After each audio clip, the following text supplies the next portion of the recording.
Bon, une candidate de télé-réalité s'exprime au sujet de « c'est compliqué d'être musulman en France ». Oui, non, non, oui, exprime-toi dans l'espace commentaire et tu balances des arguments et évite tout de même la carte, hein, donc celle-ci, hein, et tu sais bien, c'est la politique de la victimisation. S'il te plaît, des arguments, c'est toujours mieux que des larmes. Allez, on écoute ça, mais avant ça, petit like et commentaire pour le soutien à la force et le référencement. Vous avez vu une candidate star de Koh-Lanta affirme que c'est compliqué d'être musulman en France.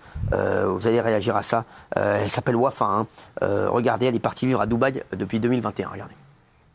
C'est difficile d'être musulman. Par exemple, ma mère qui est voilée, quand elle sort dehors, tu vois, elle n'est pas safe. Tu sais pas ce qui peut t'arriver. Ici, tu es dans un pays musulman. Moi, je me sens bien d'entendre l'appel à la prière, ça me fait un bien fou. Tu vois, c'est beaucoup plus facile de faire ta religion dans un pays musulman qu'en France. Tout est fait pour que ce soit facile. Les restaurants, tout est halal. Tu vois, t'as l'impression que c'est mauvais, limite, la religion musulmane. Les infos, ils disent que du négatif. C'est très compliqué en France d'être musulman. Alors, c'est Jérém Star hein, qui est avec elle. Alors, est-ce que vous êtes d'accord avec quelqu'un autour de la table? Est-ce que vous êtes d'accord avec Wafa Gilles, non? Non. Non, ça me gêne ce qu'elle dit. Alors, elle dit ce qu'elle veut, et c'est très bien, c'est un débat très intéressant. Mais ça me gêne parce qu'elle sous-entend que pour être musulman et pratiquer en paix, il faut partir à Dubaï. Alors, elle fait ce qu'elle veut, mais ça me gêne, première chose. Deuxième chose, je vous le dis très honnêtement, pour moi, ce qui est plus compliqué en France, c'est d'être d'une couleur de peau qui n'est pas blanche. Là, je vous aurais dit, oui, c'est compliqué. Quand on est métis ou quand on est noir, pour moi, en France, c'est plus compliqué. Mais être musulman, c'est pas plus difficile pour moi que d'être de religion juive ou d'être catholique. C'est difficile aujourd'hui en France de pratiquer sereinement sa religion. C'est pas plus difficile d'être musulman. Daniel. Pour une fois, je vais faire mon Thomas Guénolé. Les chiffres parlent simplement d'eux-mêmes, c'est-à-dire que les actes anti-chrétiens, 31%, les actes antisémites, 62%, les actes anti-musulmans, 7% en France. Avec le ratio de religion, je pense que ce n'est pas très compliqué d'être musulman en France. Je pense qu'on est très tolérant. Évidemment, on entend beaucoup parler de cette religion parce qu'elle fait beaucoup parler, malheureusement, souvent en négatif. Mais il y a des gens formidables. Et je suis désolée, mais je n'aime pas du tout ce discours qu'elle tient. D'accord.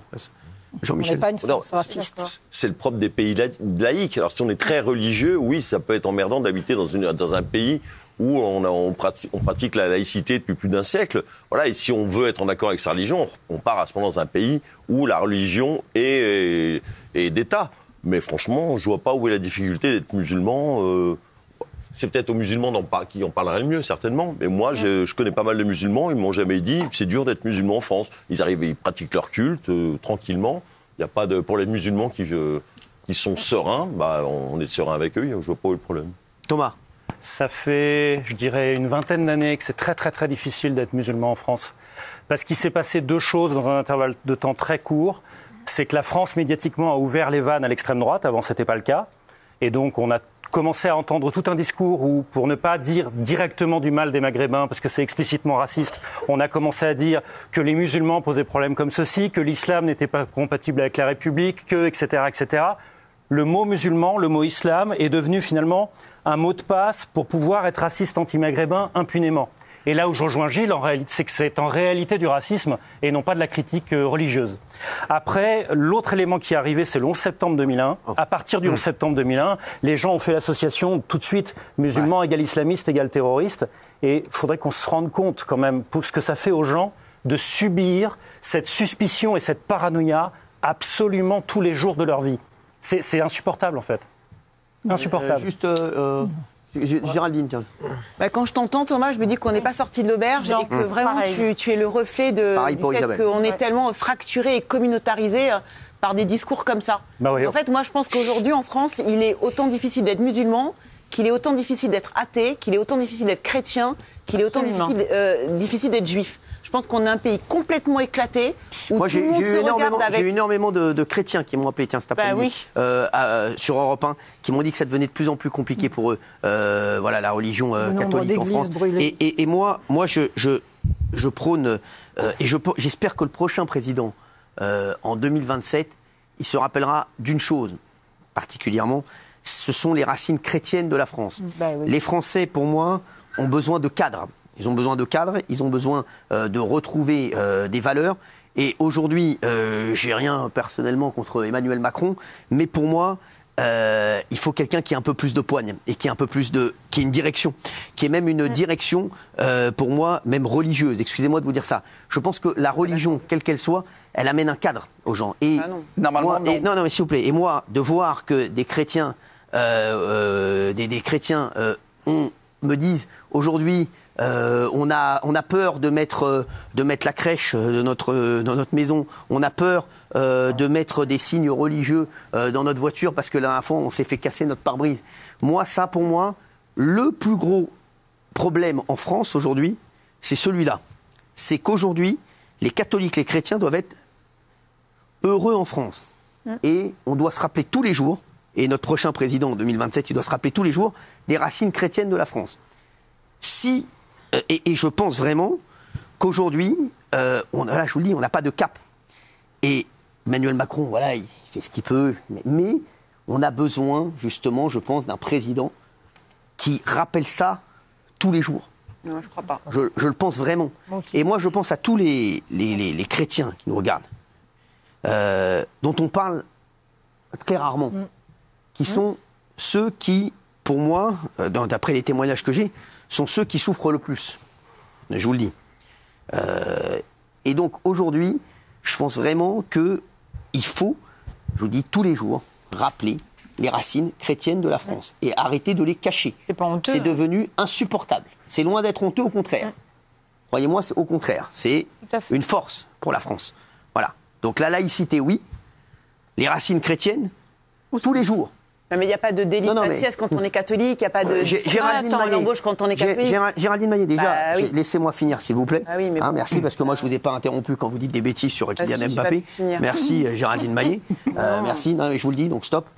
Et ça, c'est vraiment un sujet sur lequel je ne ferai aucune concession. Croyez-moi. Et je vous le dis, moi, j'ai énormément de témoignages. Arrêtez. Moi, je vais vous dire, quand on me dit on est un pays laïque, et on n'a pas le droit de mettre de crèche dans les mairies, il y a des choses qui vont changer. Moi, si demain, j'étais président de la République, qui n'arrivera jamais, je vous le dis, pour moi, il y aurait des crèches dans toutes les mairies pendant la période de Noël. Et il y aurait des crèches partout. Aujourd'hui, je vous le dis, les Français sont perdus. Ils sont perdus parce que tout part à volo. Alors moi, peut-être je suis, je pense, le plus rigide de la table. Et même si je n'en ai pas l'air, je suis peut-être celui qui est le plus dans les traditions et qui laisse le moins de marge de manœuvre. Je suis peut-être le plus sévère d'entre nous, je le pense. Voilà, mais bon, je pense qu'aujourd'hui, on a besoin de sévérité et on a besoin de quelqu'un qui a une poigne et qui donne un cap aux Français. Aujourd'hui, les Français sont perdus parce que quand je vois ça, cette jeune fille qui dit aujourd'hui c'est très dur d'être musulman en France. Tout le monde. Alors aujourd'hui c'est dur pour tout le monde en France. Il faut qu'elle comprenne un truc, c'est que c'est dur pour tout le monde en France. Voilà, c'est dur pour les Français qui travaillent, c'est dur pour les Français qui travaillent. Je me pose 2 secondes, parce qu'avec le speech de Cyril, j'avais carrément oublié le thème de la vidéo. Je ne sais pas si toi aussi, parce que là j'ai complètement été paumé. Voilà, j'ai envie de savoir tes impressions dans l'espace commentaire, si comme moi,